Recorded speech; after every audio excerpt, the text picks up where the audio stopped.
এই সূরার মাধ্যমে তুমি নিজেরে মাপতে পারবা তুমি লাভবান না তুমি ক্ষতিগ্রস্ত।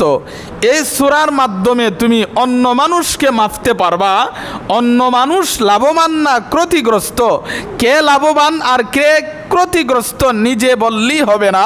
আল্লাহ বলেন, আমি আল্লাহ একটা মাপকাঠি দিলাম। আমি আল্লাহ এই সূরা নাজিল করে 4টা কর্মসূচি দিলাম। এই 4 কর্মসূচি যারা পালন করবে তারা দুনিয়াতেও লাভবান, আখিরাতেও লাভবান।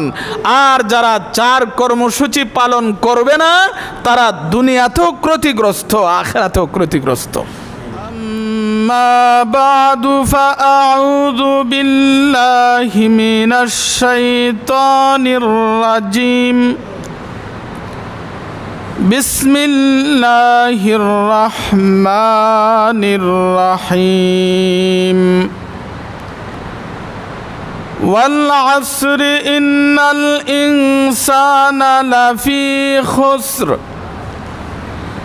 ইল্লাল্লাযীনা আমানু ওয়া আমিলুস সালিহাতি ওয়া তাওয়াসাউ বিল হক وتواصوا بالحق وتواصوا بالصبر بارك الله لنا ولكم في القرآن العظيم ونفعنا وإياكم بالآيات والذكر الحكيم। সম্মানিত মুসল্লিয়ানে কেরাম, এলাকার সর্বস্তরের মুসলমান ভাইসব, আমি আজ জুমার দিনে আলোচনা করার জন্যে আপনাদের সামনে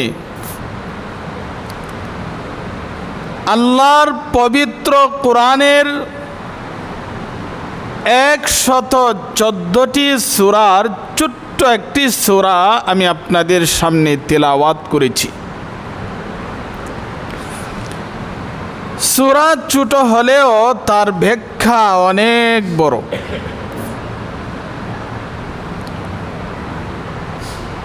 এই একটা সূরার উপরে যদি দুনিয়ার মানুষ আমল করতে পারে তাহলে দুনিয়া এবং আখিরাতে সফল কাম হয়ে যাবে। সূরার নাম হলো সূরাতুল আসর।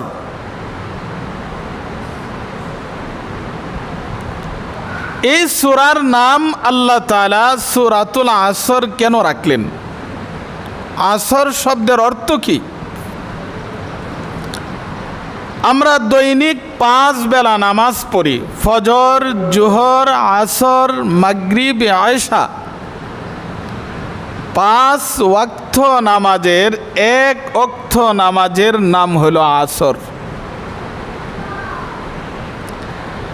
আসর শব্দের আরেকটা অর্থ হলো অনির্দিষ্ট জামানা বা কাল, সময়।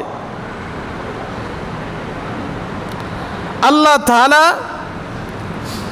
এই সূরার শুরু দিয়ে আসরের নামাজের কসম অথবা অনির্দিষ্ট জামানা বা কালের কসম খেয়েছেন। এই জন্যে এই সূরার নাম আল্লাহ তাআলা রেখে দিয়েছেন সূরাতুল আসর।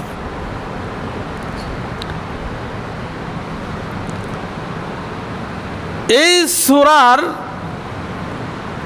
ফজিলত সম্পর্কে তাফসিরে নূরুল কোরআনে লিখেছেন, কেউ যদি সম্পদ সংরক্ষণের সময়, ধন সম্পদ রাখার সময়, সংরক্ষণের সময় এই সূরাটা পাঠ করে তাহলে তার সম্পদ হেফাজত হবে। এই সূরাতুল আসর। কেউ যদি স্বপ্নের যুগে এই সূরাটা তেলাওয়াত করে তাহলে আশা এবং ভয়ের মধ্যে দুদুল্যমান অবস্থায় থাকবে। কোনো বিজ্ঞ লোক বলেছেন স্বপ্নের মাধ্যমে, স্বপ্নে যদি এই সূরাটা পাঠ করে তেলাওয়াত করে তাহলে তার লাভও হবে, ক্ষতিও হবে। তো আমি যে সূরাটা তিলাওয়াত করেছি, আল্লাহ তাআলা এই সূরার শুরু দিয়া আসরের নামাজের কসম খেয়েছেন,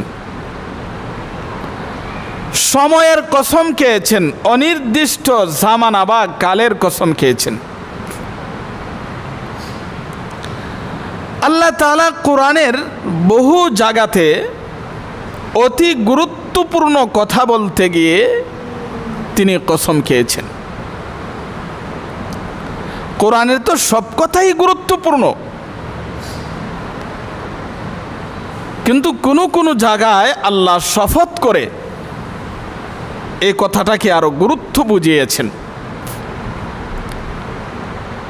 যেমন এক সূরা আছে, সূরায়ে ৩-এ আল্লাহ তাআলা 4টি কসম খেয়েছেন, ওয়াত-তিনি ওয়াজ-জাইতুন ওয়া তুরি সিনিনা ওয়া হাযাল বালাদিল আমিন।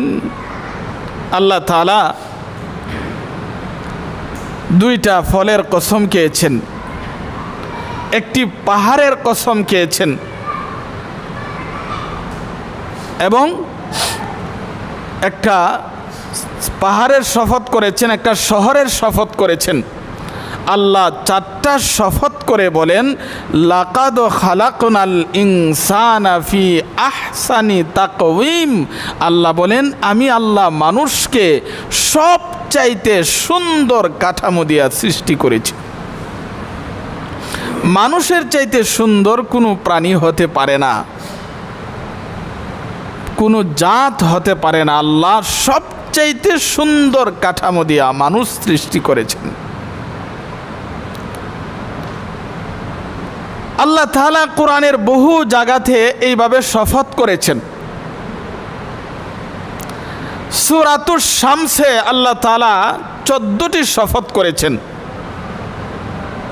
আল্লাহ তাআলা 14টি শপথ করে বলেন, একমাত্র মানুষকে আমি আল্লাহ 2টা যোগ্যতা দান করেছি। একটা হলো গুনার মজা বোঝার যোগ্যতাও দিয়েছি, গুনাহ করলে কি সাজা হবে সেই সাজা বোঝার যোগ্যতাও আল্লাহ আমি দিয়েছি। তাহলে আল্লাহ তাআলা শপথ করেছেন, কিন্তু মানুষের জন্যে আল্লাহর নাম ছাড়া অন্য কারো নামে শপথ করা হারাম করে দিয়েছেন। মানুষ যদি শপথ খেতে হয়, একমাত্র আল্লাহর নামে শপথ খেতে হবে। আমরা অনেক সময় বুদ্ধির কসম, বিদ্যার কসম, মায়ের কসম, বাবার কসম, মসজিদ মাদ্রাসার কসম শপথ করে থাকি। মানুষের জন্যে আল্লাহর নাম ছাড়া আর কারো নামে শপথ করা জায়েজ নয়। এখন আবার প্রশ্ন হবে, মানুষের জন্যে জায়েজ না, আল্লাহ নিজে দেখাইলেন। আল্লাহ তাআলা তো কোনো সময় আসমানের শপথ করেছেন, কোনো সময় জমিনের শপথ করেছেন, চন্দ্র সূর্যের শপথ করেছেন। আল্লাহ তাআলা সময়ের শপথ করেছেন, যে সূরা আপনাদের সামনে তেলাওয়াত করলাম আল্লাহ মানুষের জন্য হারাম করলেন আর নিজে শপথ খাইলেন। আল্লাহ তাআলা কোরআনে যে হালাল হারামের বিধান দিয়েছেন, এটা মানুষের জন্যে, আল্লাহর জন্যে না। সুতরাং আমরা পালন করার চেষ্টা করি, আল্লাহর উপর আরোপ করার চেষ্টা যেন না করি। আল্লাহর সাথে তো হালাল হারামের বিধান না। তো আল্লাহ তাআলা সূরাতুল আসরের শপথ করেছেন, আসরের সময়ের অনির্দিষ্ট জামানা বা কালের, কারণ সময়ের বহু গুরুত্ব। দুনিয়া এবং আখিরাতের সফল কাম হওয়ার জন্যে সময়ের বহু গুরুত্ব আছে, কিন্তু আমরা সময়ের গুরুত্ব দেই না, হেলায় হেলায় সময় কাটাচ্ছি। আমরা মনে করি আমরা বড় হইতেছি, আমি বড় হইতেছি, আমার ছেলে বড় হইতেছে, আমার মেয়ে বড় হইতেছে, অথচ শারীরিকভাবে যদিও আমরা দেখতেছি বড় হইতেছে, কিন্তু তার হায়াতে ছোট হইতেছে। ধরেন আপনাদের এখানে মুরব্বীরা যারা আছেন, একজনের বয়স 80 বৎসর, তার যদি 90 বছর হায়াত থাকে, 80 বছর শেষ, আর কত আছে? 10 বছর। যদি 70 বছর হায়াত আল্লাহ দিয়ে থাকেন, 60 বছর শেষ, তার বাকি আছে আর 10 বছর। এমনও হতে পারে তার জীবনের বয়স শেষ, আজই বিকালে সে দুনিয়া থেকে বিদায় নিতে পারে, কয়েক মিনিট পরও নিতে পারে। তো প্রত্যেকটা সেকেন্ড, মিনিট, ঘন্টা যাচ্ছে, মানে আমার হায়াত থেকে সময় চলে যাচ্ছে। কিন্তু আমি ভাবতেছি আমি বড় হইতেছি, কিন্তু আমি কিন্তু বড় হই না, আমি কিন্তু ছোট হইতেছি। মাহতারাম হাজিরিন, হায়াতটা কেমন ব্রাহ্মণবাড়িয়ার বড় হুজুর রহমতুল্লাহ আলাই সুন্দরভাবে বুঝিয়েছিলেন। এক লোক স্বপ্নে দেখে একটা ভাগ তাকে ধাওয়া করছে। কাউকে যদি ভাগ ধাওয়া করে জায়গায় দাঁড়িয়ে থাকবে না দৌড়ে ফালাবে? যখন স্বপ্নে দেখলো একটা ভাগ তাকে ধাওয়া করছে, বাঘ থেকে বাঁচার জন্যে দৌড়ে ফালাইলো। দৌড়ে পালানোর সময় হঠাৎ করে দেখে একটা গাছ বাঘের আক্রমণ থেকে বাঁচার জন্য লাফ দিয়ে গাছে উঠে শক্ত একটা ঢালের মধ্যে বসছে। বসার পর এবার নিচে তাকিয়ে দেখে বাঘ তো গাছের গোড়ায়, আর ঢালের নিচে একটা আগুনের গর্ত, আগুন ধাউ ধাউ করে জ্বলছে। লাফ দিলে আগুনে পড়বে, গাছ থেকে যদি নামতে চায় গাছের গোড়ায় বাঘ আছে, বাঘে আক্রমণ করবে।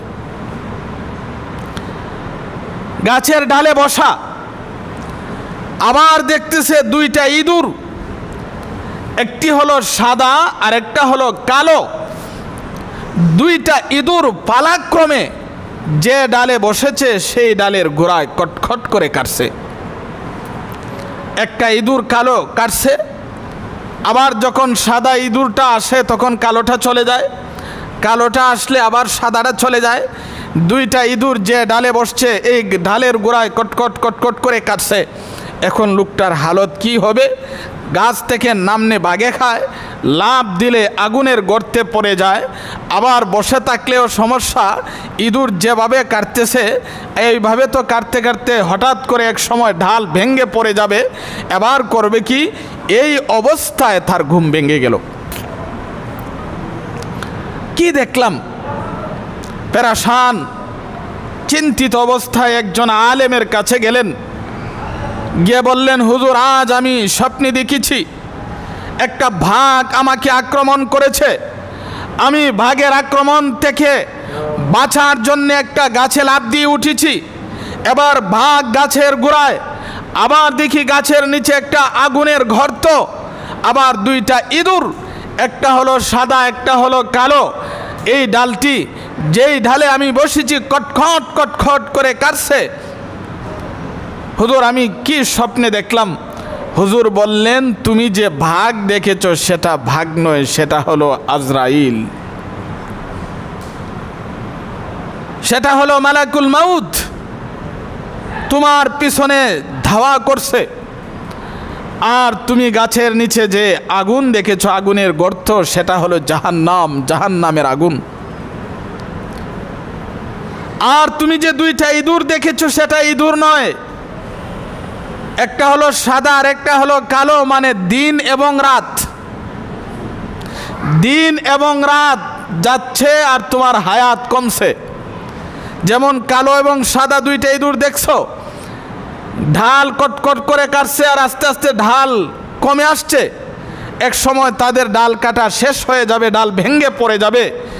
এইভাবে দিন এবং রাত পরিবর্তনের কারণে তোমার হায়াত কমতেছে, এক সময় তোমার হায়াত শেষ হয়ে যাবে।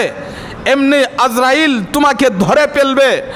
আর যদি তুমি আল্লাহর বিধান নবীর তরিকা মতো না চলে থাকো, তাহলে সেই জাহান্নামের গর্তে গিয়ে তুমি পড়বে। এই জন্য মাহতারাম হাজিরিন, সময়ের বহু মূল্য আছে। আমার জীবন থেকে প্রতিটা সেকেন্ড মিনিট যাচ্ছে মানে আমার হায়াত চলে যাচ্ছে, বহু দাম সময়ের। এই জন্যে আল্লাহ তাআলা সময়ের শপথ করেছেন। তাফসীরের কিতাবে আরেকটা সুন্দর উদাহরণ দিয়েছেন। ধরেন গরমের দিন এক লোক নবীনগর থেকে বগডোহরে বরফ বিক্রয় করে, নবীনগর থেকে বরফের চাকা আনে, আয়না বগডোহরে টুকরা টুকরা করে বিক্রয় করে। 500 টাকার বরফ আনলে 1000 টাকা বিক্রয় করতে পারে, লাভ হয়। কিন্তু ঘটনাক্রমে একদিন বরফ ক্রয় করে বা আইসক্রিম ক্রয় করে যখন নবীনগর থেকে রওনা করেছে, তখন গুদারাঘাট আসার পরে দেখে একটা গানের অনুষ্ঠান চলছে।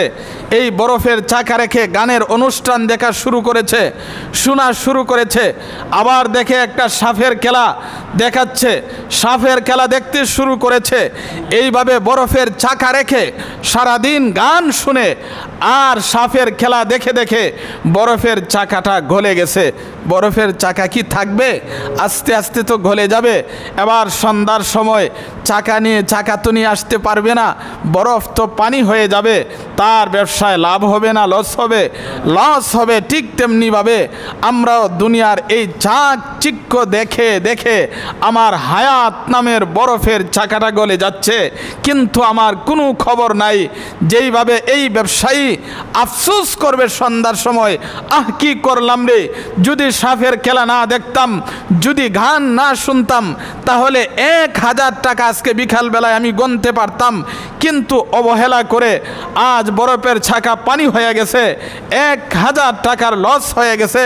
ঠিক তেমনিভাবে এমন এক সময় আমাদের আসবে, আফসোস করব, আহ কি করলাম, আল্লাহ আমাকে হায়াত দিয়েছিলেন, কিন্তু সেই সময়টা আমি দুনিয়ার পিছনে ঘুরে দুনিয়ার চাকচিক্য দেখে আমার জীবনটাকে শেষ করে দিয়েছি। ওই বরফ বিক্রেতা আফসোস করলে যেমন বরফের চাকা ফিরে আসবে না, ঠিক তেমনিভাবে আমরাও একদিন আফসোস করব, আমাদের হায়াত কিন্তু আর ফিরে আসবে না। এই জন্যই মাহতারাম হাজিরিন বলছিলাম, আল্লাহ তাআলা এই সূরার শুরু দিয়া সময়ের শপথ করেছেন। আল্লাহ বলেন ওয়াল আসর, আল্লাহ বলেন আসরের নামাজের শপথ, অনির্দিষ্ট কালের শপথ। আল্লাহ তাআলা শপথ করে বলেছেন ওয়াল আসরি ইন্নাল ইনসানা লাফি খুসর। আল্লাহ বলেন দুনিয়ার সমস্ত মানুষ ক্ষতিগ্রস্ত। আল্লাহ বলেছেন দুনিয়ার সব মানুষ ক্ষতিগ্রস্ত। ইল্লাল্লাযীনা আমানু ওয়া আমিলুস সালিহাতি ওয়া তাওয়াসাউ বিল হাক্কি ওয়া তাওয়াসাউ বিস সাবর। আল্লাহ বলেন তবে যারা 4টা কর্মসূচি পালন করবে তারা ক্ষতিগ্রস্ত নয়, দুনিয়া তো লাভবান, আখিরাত লাভবান। আমরা পরে বলছি। এবার শুনুন এই সূরাটা আল্লাহ কোন পরিপ্রেক্ষিতে নাজিল করেছেন। আমাদের নবী বিশ্বনবী আরব দেশে মক্কা নগরে কুরাইশ বংশে জন্মগ্রহণ করেছিলেন। আর কুরাইশ বংশটা হলো এই পৃথিবীর সবচাইতে শ্রেষ্ঠ বংশ। কুরাইশ বংশের চাইতে শ্রেষ্ঠ বংশ পৃথিবীতে নাই। বিভিন্ন বংশ আছে না, আমরা তো প্রত্যেকেরই একটা বংশ আছে। আমাদের নবীকে আল্লাহ দুনিয়াতে যেই বংশে পাঠিয়েছিলেন কুরাইশ বংশ, এই কুরাইশ বংশটা হলো পৃথিবীর শ্রেষ্ঠ বংশ। আমাদের নবী বিশ্বনবী আরব দেশে মক্কা নগরে কুরাইশ বংশে জন্মগ্রহণ করেছেন। জন্মগ্রহণ করার পর থেকে দীর্ঘ 40 বৎসর নবীজি মানুষকে নামাজের কথা বলেন নাই, রোজার কথা বলেন নাই, হজের কথা বলেন নাই, জাকাতের কথা বলেন নাই, সুদ থেকে নিষেধ করেন নাই, ঘুষ থেকে নিষেধ করে নাই, মদ থেকে নিষেধ করে নাই, গাঞ্জা খাওয়া থেকে নিষেধ করেন নাই, কোনো কাজের আদেশও করেন নাই, কোনো কাজের নিষেধও করছে না। যার কারণে 40 বৎসর আমাদের নবীজির কোনো শত্রু ছিল না, সবাই নবীজির প্রশংসা করত, বলতো মুহাম্মদ ছেলেটা বড় ভালো, মুহাম্মদ ছেলেটা বড় ভালো। আমাদের নবীকে আল আমিন বলতো, সত্যবাদী, বিশ্বাসী। আমাদের নবীজির শুধু প্রশংসাই করত, এমনকি কাফের বেঈমান যারা তারাও প্রশংসা করত। 40 বছর নবীজি কোনো কাজের আদেশও করছে না, কোনো কাজের নিষেধও করে নাই। এখন প্রশ্ন হবে 40 বছর করলেন না কেন? প্রশ্নের জবাব হলো আল্লাহ নির্দেশ করে নাই, আদেশ করেন নাই, এই জন্যে করেন নাই।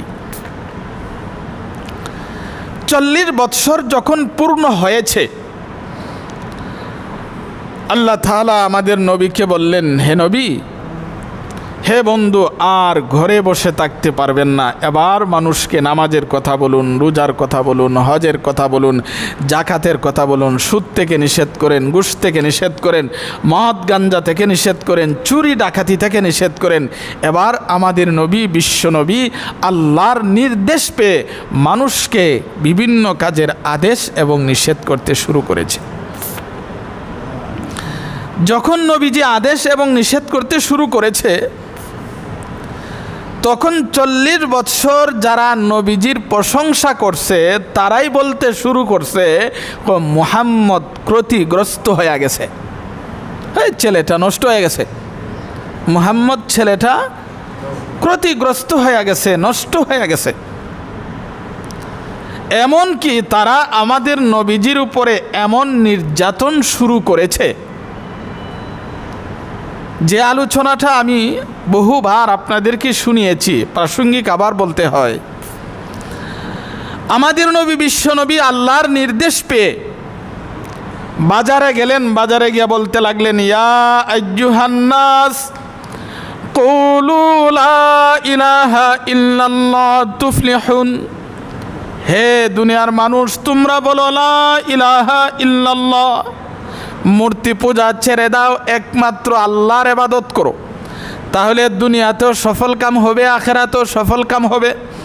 আমাদের নবী 40 বছর বয়সে যখন আল্লাহর নির্দেশ পেয়ে দাওয়াত দেওয়া শুরু করলেন, বাজারে গেলেন, দাওয়াত দিতে শুরু করলেন। যারা 40 বছর নবীর প্রশংসা করছে তারা আমাদের নবীকে পাগল বলতে শুরু করেছে, নবীজির গায়ে তুতু নিক্ষেপ করতে শুরু করেছে, নবীজির গায়ে বালু নিক্ষেপ করতে শুরু করেছে, নবীজির গায়ে পাথর নিক্ষেপ করতে শুরু করেছে। এমনকি আমাদের নবীর গলায় গামছা বেঁধে টানা হেসরা করতে শুরু করেছে। অপরাধ কি? নবীজি কেন সৎ কাজের আদেশ করেন, অসৎ কাজ থেকে নিষেধ করেন, কেন আল্লাহর একত্ববাদের দাওয়াত দেন, অথচ তারাই 40 বছর নবীর প্রশংসা করছে। এবার কাফের বেঈমান তারা যখন বলতে শুরু করলো, মুহাম্মদ ক্ষতিগ্রস্ত হয়ে গেছে, মুহাম্মদ নষ্ট হয়ে গেছে, মুহাম্মদ ছেলেটা ভালো না, আল্লাহ তাআলা সূরাতুল আসর নাজিল করে দুনিয়ার মানুষকে জানিয়ে দিয়েছেন কে ক্ষতিগ্রস্ত আর কে লাভবান। আল্লাহ কয়, তোমরা তো আমার বন্ধুরে বললেই তো না যে ক্ষতিগ্রস্ত, মুহাম্মদ নষ্ট হয়ে গেছে।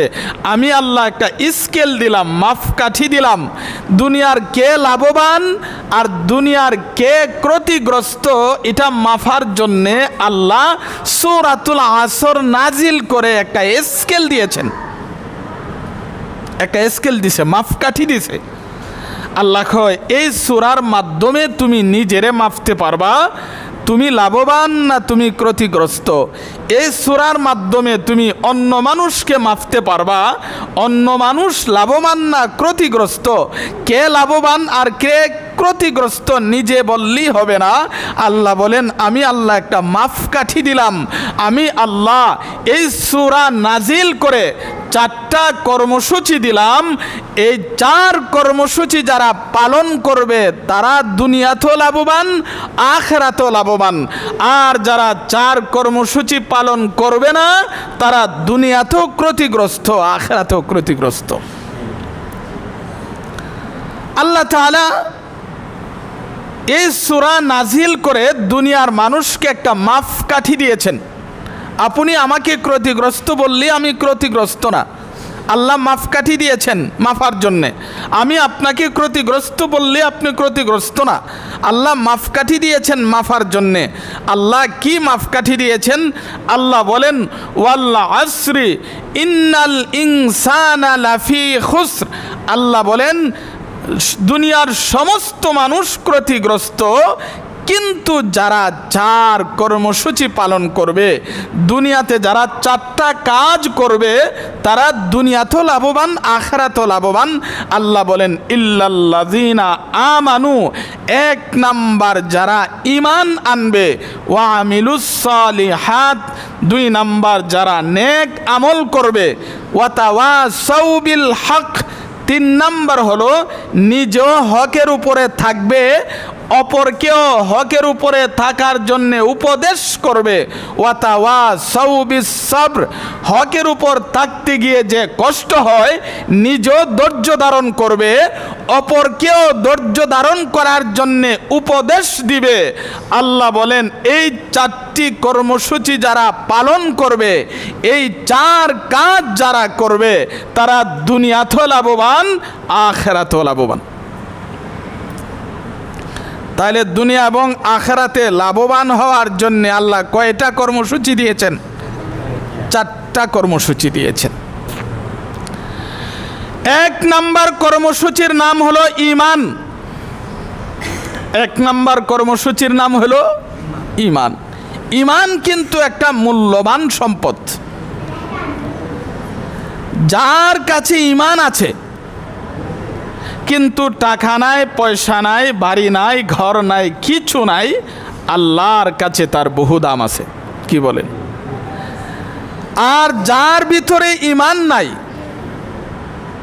তার টাকা পয়সা বাড়ি ঘর যা কিছুই আছে তার কোনো দাম নাই আল্লাহর কাছে।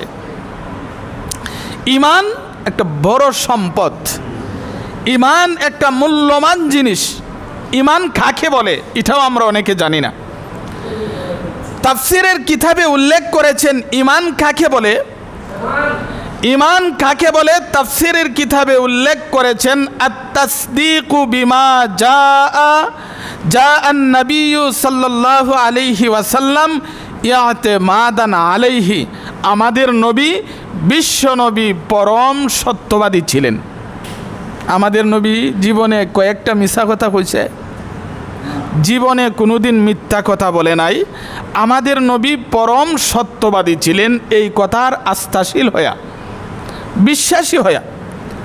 আমাদের নবী আল্লাহর কাছ থেকে যা কিছু এনে দিয়েছেন সবগুলো কথা সত্য না? আল্লাহর নবী আমাদের কাছে যা এনে দিয়েছেন কিছু সত্য কিছু মিথ্যা।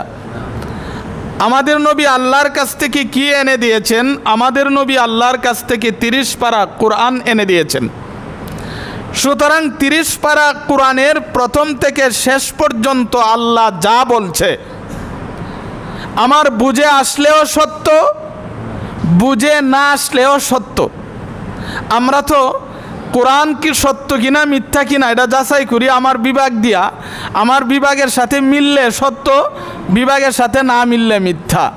কোরআনের সবগুলো কথা যদি কেউ বিশ্বাস করতে পারে, বুঝে আসুক বা না আসুক, সবগুলো কথা বিশ্বাস করি, তার নাম ঈমানদার। কেউ যদি বলে কোরআনের সবগুলো আমি কথা বিশ্বাস করি না, মাত্র একটা কথাও স্বীকার করি, ঈমানদার না বেঈমান? ধরেন আল্লাহ কোরআনে পরিষ্কারভাবে বলেছেন গান বাজনা হারাম। এবার যদি কেউ বলে আমি কোরআনের যত আয়াত আছে 6666টা সব আয়াত বিশ্বাস করি, কিন্তু গান বাজনা যে হারাম এই আয়াতটা বিশ্বাস করি না, ঈমানদার না বেঈমান? আল্লাহ কোরআনে বলেছেন সুদ হারাম।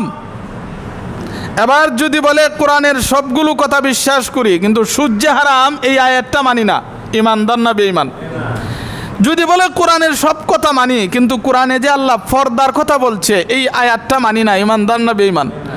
এমন মুসলমান কি মনে করছেন আমাদের সমাজে নাই যারা কোরআনের 2-4টা কথা অস্বীকার করে? নামাজ পড়ে ঠিক, রোজাও রাখতেছে, মসজিদও আসতেছে, ইবাদত বন্দিগিও করতেছে, কিন্তু কোরআনের কিছু কিছু কথাকে অস্বীকার করতেছে, মানতেছে না। এরা যদিও বাহ্যিক দৃষ্টিতে মুমিন বোঝা যায়, কিন্তু আল্লাহর কোরআন অস্বীকার করার কারণে নিঃসন্দেহে বেঈমান। তাহলে ঈমান একটা মূল্যবান জিনিস। ঈমানদার তাকে বলে যে কোরআনের সবগুলো কথা বিশ্বাস করে। কেউ যদি কোরআনের একটা কথাকেও অস্বীকার করে, নিঃসন্দেহে তাকে ঈমানদার বলা হবে না। এই জন্যে এই কথা আমাদের বিশ্বাস করতে হবে। কোরআনের কথা আমার বুঝে আসার দরকার নাই, কোরআনের কথা আমার বুঝতে হবে না। আমি বিশ্বাস করি কোরআনে আল্লাহ যা বলেছেন, প্রথম থেকে শেষ পর্যন্ত যা বলছে সবগুলো কথা সত্য। আমার বুঝে আসুক, আমার বুঝে না আসুক।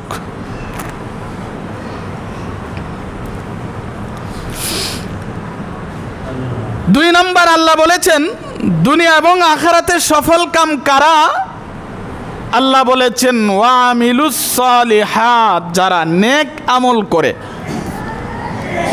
আমল 2 প্রকার, এক প্রকার আমল হলো বদ আমল, আর এক প্রকার আমলকে বলা হয় নেক আমল। আমরা এটা সবসময় শুনি, নেক আমল বদ আমল। নেক আমল কোনটার, বদ আমল কোনটা? নেক আমল আল্লাহ যে কাজ করার আদেশ করেছেন সেই কাজ করা নেক আমল। যেই কাজ করতে আল্লাহ নিষেধ করেছেন সেই কাজ করা হলো বদ আমল। আল্লাহ বলেছেন নামাজ পড়ো, নামাজ পড়া নেক আমল। আল্লাহ বলেছেন রোজা রাখো, রোজা রাখা নেক আমল।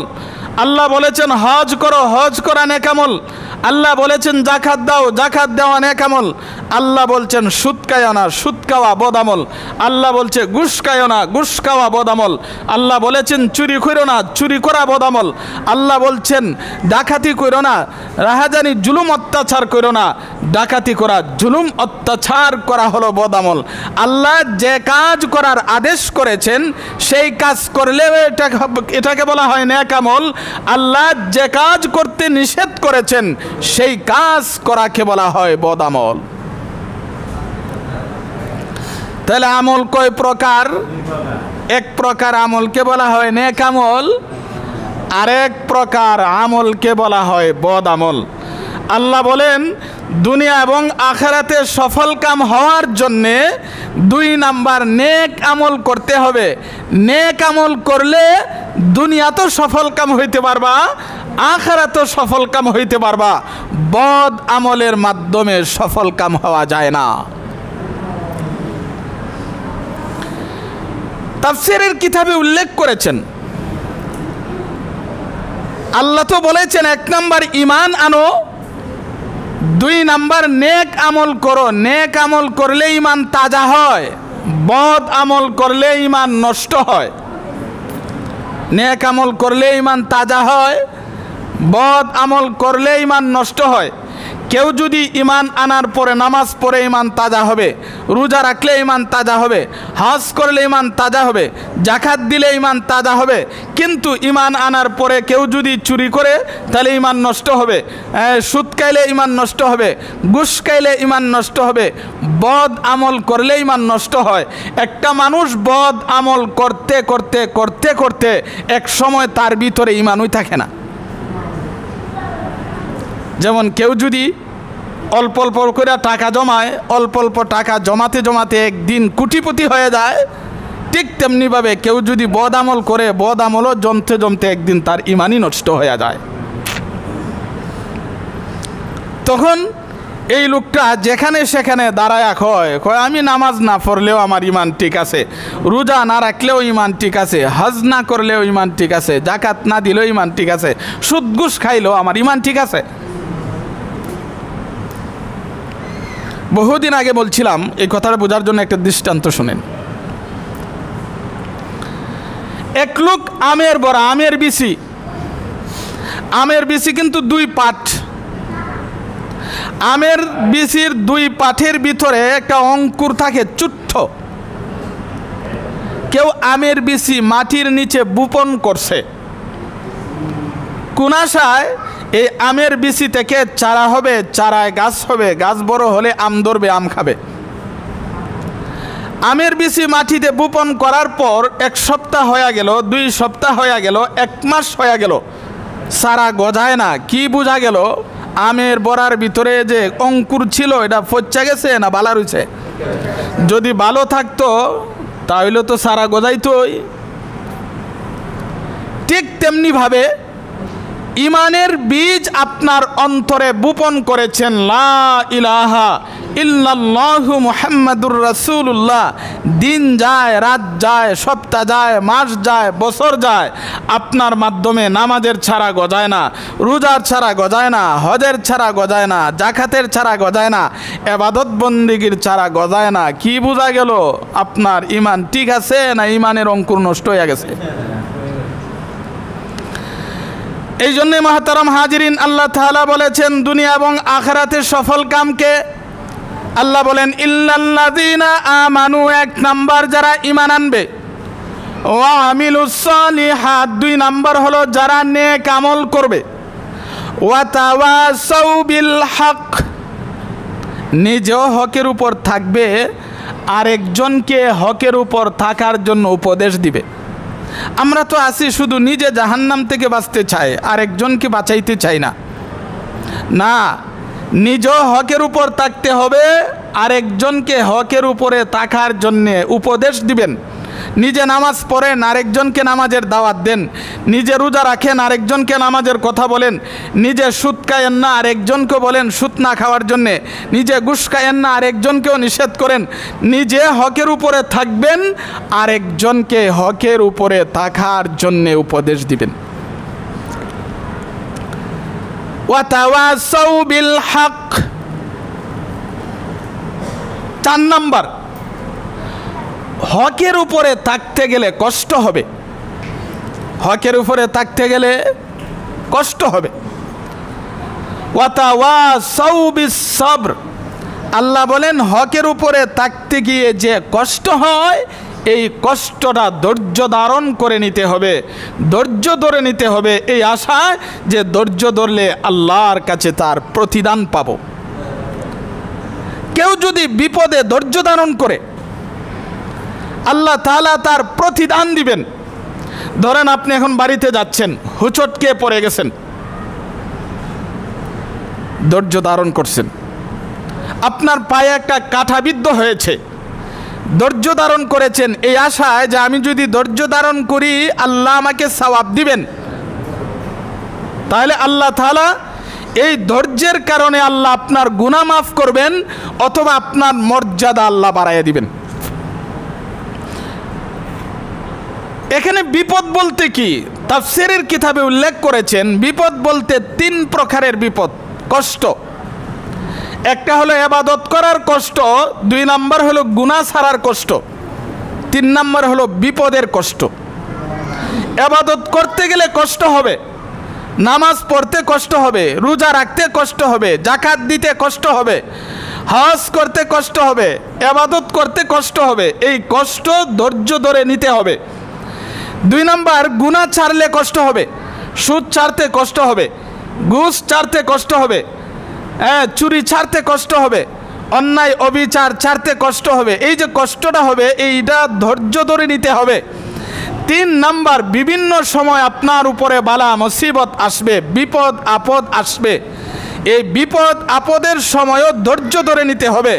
আল্লাহ বলেন তুমি যদি ইবাদত করার কষ্ট যদি ধৈর্য ধারণ মেনে নাও, ধৈর্য ধরে মেনে নাও, গুনাহ ছাড়ার কষ্ট যদি তুমি মেনে নিতে পারো, এবং বিপদের সময় তুমি যদি ধৈর্য ধারণ করে নিতে পারো, তাহলে তুমি দুনিয়াতেও সফল কাম, আখিরাতেও সফল কাম। তাহলে দুনিয়া এবং আখিরাতে সফল কাম হওয়ার জন্যে আল্লাহ তাআলা এই সূরাতে 4টা কর্মসূচি দিয়েছেন। দুনিয়ার কোন মানুষ ক্ষতিগ্রস্ত আর কোন মানুষ লাভবান তার একটা মাপকাঠি আল্লাহ এই সূরার মধ্যে দিয়েছেন। আল্লাহ বলেন তোমরা যদি দুনিয়া এবং আখিরাতে সফল কাম হতে চাও, 1 নাম্বার ঈমান আনো, 2 নাম্বার নেক আমল করো, 3 নাম্বার নিজে হকের উপরে থাকো, অন্যকে হকের উপরে থাকার জন্য উপদেশ দাও, 4 নাম্বার হকের উপরে থাকতে গিয়ে যে কষ্ট কষ্ট হবে, এই কষ্টটা মেনে নাও, তাহলে দুনিয়াতেও সফল কাম হবে, আখিরাতেও সফল কাম হবে। আল্লাহ তাআলা আমাদের সবাইকে এই 4টা কর্মসূচি পালন করে দুনিয়া এবং আখিরাতে সফল কাম হওয়ার তৌফিক দান করুন। সকলে বলুন আমিন।